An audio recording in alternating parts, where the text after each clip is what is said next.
முன்னொரு காலத்தில் மதுரையை ஆண்ட பாண்டிய மன்னன் எல்லா கலைகளிலும் பேர் போனவர் ஆவார். ஆனால் நடனக் கலையில் மட்டுமில்லை. ஒரு நாள் சோழ நாட்டுப் புலவர் பாண்டிய மன்னனை பார்க்க வருகிறார்.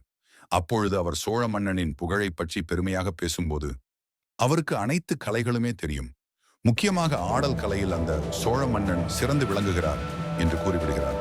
இதை கேட்டு ஆடல் கலையை கற்றுக்கொள்ளாத பாண்டிய மன்னனுக்கு பெருத்த அவமானமாக போய்விடுகிறது.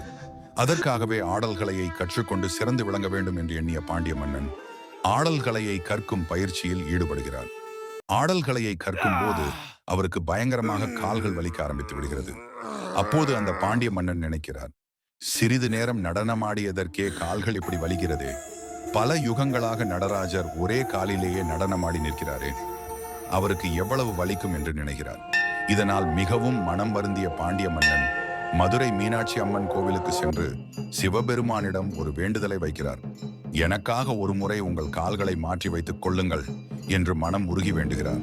இதனால் மனம் நெகிழ்ந்து போன சிவபெருமான் தன்னுடைய பக்தனின் வேண்டுகோளுக்கு இணங்கி தனது கால்களை மாற்றி வைத்துக் கொள்கிறார். மதுரை மீனாட்சி அம்மன் கோவிலில் வெள்ளி அம்பலத்தில் மட்டுமே இவர் இடது காலை ஊன்றி வலது காலை தூக்கி ஆடிய நிலையில் காட்சி தருகிறார். ஓம் நமசிவாய என்று கமெண்ட் பண்ணுங்க.